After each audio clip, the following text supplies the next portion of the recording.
ഹിരോഷിമയിലും നാഗസാക്കിയിലും ആണവാക്രമണം നടന്നിട്ട് 2025 ഓഗസ്റ്റിൽ 80 വർഷം തികയുകയാണ്. ഈ ആണവാക്രമണങ്ങളിലൂടെ രണ്ടാം ലോക മഹായുദ്ധത്തിന്റെ അന്ത്യം തന്നെയാണ് കുറിച്ചത്.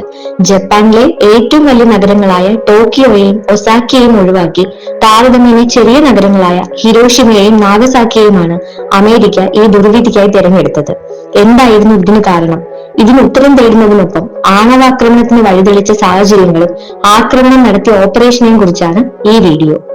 1941 ഡിസംബർ 7 രണ്ടാം ലോക മഹായുദ്ധം ആരംഭിച്ചിട്ട് 2 വർഷത്തിലധികമായിരിക്കുന്നു. യൂറോപ്പ് കേന്ദ്രീകരിച്ചായിരുന്നു അതുവരെ യുദ്ധം പ്രധാനമായും നടന്നിരുന്നത്. സഖ്യകക്ഷികൾക്ക് വേണ്ട ആയുധങ്ങളും സഹായങ്ങളും അമേരിക്ക നൽകിയിരുന്നെങ്കിലും യുദ്ധത്തിൽ പങ്കുചേരാൻ അവർ താല്പര്യപ്പെട്ടിരുന്നില്ല. യൂറോപ്പിന്റെ യുദ്ധം അവർ തന്നെ പൊരുതട്ടെ എന്നായിരുന്നു ഒന്നാം ലോക മഹായുദ്ധകാലം മുതൽക്കേ അമേരിക്കയുടെ നയം. എന്നാൽ പേൾ ഹാർബർ ആക്രമണം അമേരിക്കയെയും രണ്ടാം ലോക മഹായുദ്ധത്തിലേക്ക് വലിച്ചിഴക്കപ്പെട്ടു. പസഫിക് പ്രദേശത്തെ തങ്ങളുടെ മേൽക്കോയ്മ ചോദ്യം ചെയ്യപ്പെടുക എന്ന സാഹസത്തിന് അമേരിക്ക ഒരിക്കലും എതിരരുത് എന്ന ശക്തമായ താക്കീത് നൽകുകയായിരുന്നു ജപ്പാന്റെ ഉദ്ദേശം. അപ്രതീക്ഷിതമായ ഈ ആക്രമണത്തിൽ അമേരിക്കയുടെ 12ഓളം യുദ്ധക്കപ്പലുകളും 3000-ൽ പരം യുദ്ധവിമാനങ്ങളും നശിപ്പിക്കപ്പെട്ടു. മാത്രമല്ല 2000-ലധികം അമേരിക്കൻ സൈനികർ കൊല്ലപ്പെടുകയും ചെയ്തു. ഇതിൽ രോഷം പൂണ്ട അമേരിക്ക ജപ്പാനെതിരെ യുദ്ധം പ്രഖ്യാപിക്കുകയും ചെയ്തു. സാമ്രാജ്യത്വ ജപ്പാൻ അതിന്റെ പാരമ്യത്തിൽ എത്തി നിൽക്കുമ്പോഴാണ് രണ്ടാം ലോക മഹായുദ്ധം ആരംഭിക്കുന്നത്.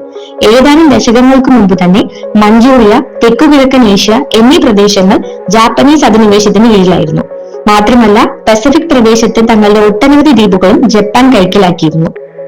എന്നാൽ വിമാനങ്ങൾ ഉണ്ടായിരുന്നെങ്കിലും അവ പറത്താൻ വിദഗ്ധരായ പൈലറ്റുകൾ അവർക്കില്ലായിരുന്നു. വിമാനങ്ങളെയും തങ്ങളെ തന്നെയും ബോംബുകളാക്കി ശത്രുവിനെ നശിപ്പിക്കുക എന്ന നിർദ്ദേശമായിരുന്നു അവർക്ക് ലഭിച്ചത്. കാമിക്കാസെ സ്ട്രൈക്ക് എന്ന് വിളിച്ചിരുന്ന ഈ ആക്രമണത്തിലൂടെ അമേരിക്കയുടെ 37 കപ്പലുകൾ നശിപ്പിക്കപ്പെടുകയും 10,000-ലധികം സൈനികർ കൊല്ലപ്പെടുകയും ചെയ്തു. ജപ്പാനിൽ വലിയൊരു ആക്രമണം നടത്താതെ അവരെ കീഴടക്കാനാവില്ലെന്ന് അമേരിക്ക തിരിച്ചറിഞ്ഞു. ഇതിനു മുന്നോടിയായി ജപ്പാന്റെ പ്രധാന നഗരങ്ങളിൽ ബോംബ് വർഷം നടത്താൻ അവർ തീരുമാനിച്ചു. തിരിച്ചടിക്കാനുള്ള ജപ്പാന്റെ ശേഷി പരമാവധി ഇല്ലായ്മ ചെയ്യുക എന്നതായിരുന്നു അമേരിക്കയുടെ ലക്ഷ്യം.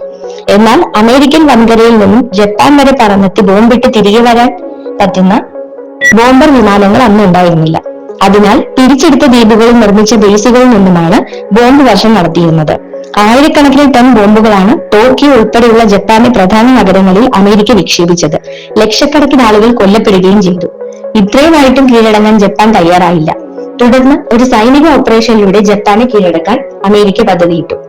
ജപ്പാനോട് ഏറ്റവും അടുത്ത ഓക്കിനാവ ദ്വീപ് പിടിച്ചെടുത്തുകൊണ്ടായിരുന്നു അമേരിക്കയുടെ തുടക്കം. എന്നാൽ ഈ പ്രദേശമായിരിക്കും അമേരിക്ക ആദ്യം ലക്ഷ്യം വയ്ക്കുക എന്ന് ജപ്പാന് നേരത്തെ തന്നെ അറിയാമായിരുന്നു.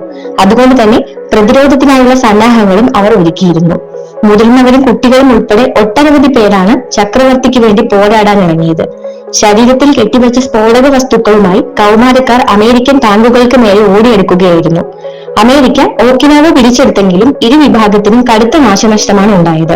ഓക്കിനാവ കേന്ദ്രീകരിച്ച് ജപ്പാനെ കീഴടക്കാനുള്ള തന്ത്രമായിരുന്നു അമേരിക്ക ആസൂത്രണം ചെയ്തത്. എന്നാൽ ഓക്കിനാവയുടെ അടുത്ത പ്രദേശമായ ക്യോഷിയോവിലായിരിക്കും അടുത്ത ആക്രമണമെന്ന് ജപ്പാൻ അനായാസം ഊഹിക്കാൻ സാധിച്ചു. തുടർന്ന് വൻ പ്രതിരോധ സന്നാഹമാണ് ജപ്പാൻ അവിടെയും ഏർപ്പെടുത്തിയത്. ഇത് മനസ്സിലാക്കിയ അമേരിക്കൻ നേതൃത്വം ആ അവസ്ഥയിലും ജപ്പാനെ കീഴ്പ്പെടുത്തുക അതീവ ദുഷ്കരമായിരിക്കുമെന്ന് കണക്കുകൂട്ടി. അനന്തമായി നീണ്ടുപോകുന്ന ഈ യുദ്ധം എങ്ങനെ അവസാനിപ്പിക്കുമെന്നത് അമേരിക്കയ്ക്ക് വലിയൊരു വെല്ലുവിളിയായി. ആ സമയത്ത് മാൻഹട്ടൻ പ്രോജക്ട് എന്ന പേരിൽ അമേരിക്കയിൽ അതീവ രഹസ്യമായി ആണവ ബോംബിന്റെ വികസനം നടക്കുകയായിരുന്നു. അമേരിക്കയെ കൂടാതെ കാനഡയും ബ്രിട്ടനെയും പങ്കാളികളാക്കിക്കൊണ്ടായിരുന്നു ഈ രഹസ്യ പദ്ധതി.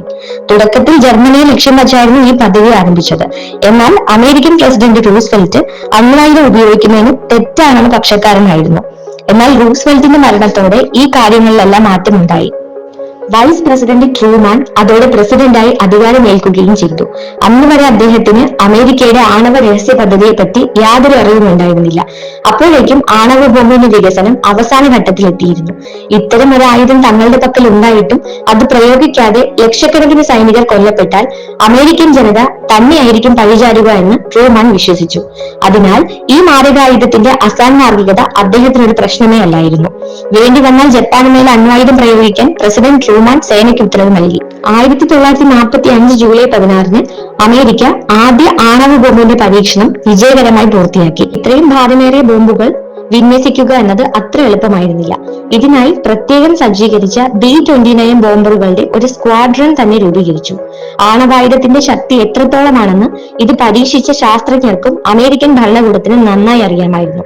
എന്നാൽ ഇത് ജപ്പാനും മറ്റു ലോകരാജ്യങ്ങളും മനസ്സിലാക്കും വിധമായിരിക്കണം അണ്വായുധത്തിന്റെ പ്രയോഗമെന്ന് അമേരിക്ക കണക്കുകൂട്ടി. താരതമ്യേന ചെറുതും എന്നാൽ മുമ്പുള്ള ബോംബ് വർഷങ്ങളിൽ തകർക്കപ്പെടാത്തതും അതേസമയം തന്ത്രപ്രധാനവുമായ നഗരങ്ങളായിരിക്കണം തകർക്കപ്പെടേണ്ടതെന്നായിരുന്നു തീരുമാനം. ഇതിനായി യഥാക്രമം ഹിരോഷിമ, കൊക്കൂര, നിഗാട്ട, നാഗസാക്കി എന്നീ നഗരങ്ങളെയാണ് ലക്ഷ്യം വെച്ചിരുന്നത്. ഒരൊറ്റ ആണവ ബോംബിലൂടെ തന്നെ ഈ ചെറു നഗരങ്ങൾ ഓരോന്നും തകർക്കുക, കാണിച്ചു കൊടുക്കുകയായിരുന്നു ഇവരുടെ ഉദ്ദേശം. ഇതിനിടെ മെയ് മാസത്തിൽ തന്നെ ജർമ്മനി കീഴടങ്ങിയിരിക്കുന്നു. സോവിയറ്റ് യൂണിയൻ ജപ്പാനിൽ പ്രവേശിക്കുകയാണെങ്കിൽ യുദ്ധാനന്തരം ജർമ്മനി വിഭജിച്ചതുപോലെ ജപ്പാനിലും സംഭവിക്കുമെന്ന് അമേരിക്ക ഭയപ്പെട്ടു. അതിനാൽ ജപ്പാന്റെ കീഴടങ്ങൽ ത്വരിതപ്പെടുത്തേണ്ടത് അമേരിക്കയുടെ ആവശ്യമായിരുന്നു. എത്രയും വേഗം കീഴടങ്ങാൻ റേഡിയോ സംപ്രേഷണത്തിലൂടെയും ലഘുലേഖകളിലൂടെയും അമേരിക്ക ജപ്പാനോട് ആവശ്യപ്പെട്ടുകൊണ്ടേയിരുന്നു. കീഴടങ്ങിയില്ലെങ്കിൽ സർവനാശം വരുത്തുമെന്നായിരുന്നു ഭീഷണി. എന്നാൽ പതിവ് കപട പ്രചാരണം എന്ന് കരുതി ജപ്പാൻ ഇത് ചെവിക്കൊണ്ടില്ല. തുടർന്ന് ഓഗസ്റ്റ് 6-ന് ആദ്യ ബോംബിടാനുള്ള പദ്ധതികൾ ആസൂത്രണം ചെയ്തു. ലിസ്റ്റ് പ്രകാരം ഹിരോഷിമയായിരുന്നു ആദ്യ ലക്ഷ്യം. ടിമിയൻ ദ്വീപിൽ നിന്നും പറന്നുയർന്ന 3 B-29 വിമാനങ്ങളിൽ എനോല ഗേ എന്ന വിമാനത്തിലായിരുന്നു ലിറ്റിൽ ബോയ് എന്ന് വിളിപ്പേരുള്ള യുറേനിയം ബോംബ് കൊണ്ടുപോയത്. അമേരിക്കൻ യുദ്ധവിമാനങ്ങളുടെ സാന്നിധ്യം തിരിച്ചറിഞ്ഞ ജപ്പാന്റെ റഡാറുകൾ മുന്നറിയിപ്പ് നൽകിയെങ്കിലും തിരിച്ചടിക്കാൻ അവരുടെ കയ്യിൽ മെച്ചപ്പെട്ട വിമാനങ്ങളോ അതിനാവശ്യമായ ഇന്ധനമോ ഉണ്ടായിരുന്നില്ല. രാവിലെ 8:15-ന് ഹിരോഷിമയ്ക്ക് മേലെ എത്തിയ എനോല ഗേ ആണവ ബോംബ് വിക്ഷേപിച്ചു. ഭൂനിരപ്പിൽ നിന്ന് 600 മീറ്റർ ഉയരത്തിലായിരുന്നു സ്ഫോടനം നടന്നത്. ഒരു സെക്കൻഡിനകം 70,000-ഓളം പേരാണ് കൊല്ലപ്പെട്ടത്.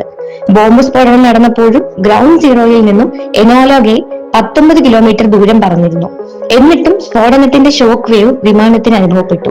തുടർന്ന് അമേരിക്ക ജപ്പാന് മേൽ ആണവാക്രമണം നടത്തിയതായി പ്രസിഡന്റ് ട്രൂമാൻ പ്രഖ്യാപിച്ചു. ജപ്പാനോട് കീഴടങ്ങിയില്ലെങ്കിൽ ഇതിലും വലിയ ആക്രമണം മറ്റു നഗരങ്ങളിലും ഉണ്ടാകുമെന്ന് താക്കീത് നൽകുകയും ചെയ്തു. എന്നാൽ അമേരിക്ക മുമ്പ് പ്രയോഗിച്ച പോലെയുള്ള പരമ്പരാഗത രീതിയിലുള്ള ആയുധമായിരിക്കും ഹിരോഷിമയിലും പ്രയോഗിച്ചത് എന്നായിരുന്നു അപ്പോഴും ജപ്പാൻ വിശ്വസിച്ചത്. അതിനാൽ അവർ കീഴടങ്ങാൻ തയ്യാറായില്ല. ഹിരോഷിമയിൽ അമേരിക്ക ആണവ ബോംബ് വിക്ഷേപിച്ചെന്നറിഞ്ഞ സോവിയറ്റ് യൂണിയൻ ജപ്പാന് നേരെയുള്ള പടയൊരുക്കം ത്വരിതപ്പെടുത്തി. അതുവരെ ജപ്പാന്റെ നിയന്ത്രണത്തിലായിരുന്ന മഞ്ചൂരിയയും കീഴടക്കി സോവിയറ്റ് യൂണിയൻ സേന ജപ്പാന്റെ തീരത്തേക്ക് എടുത്തു.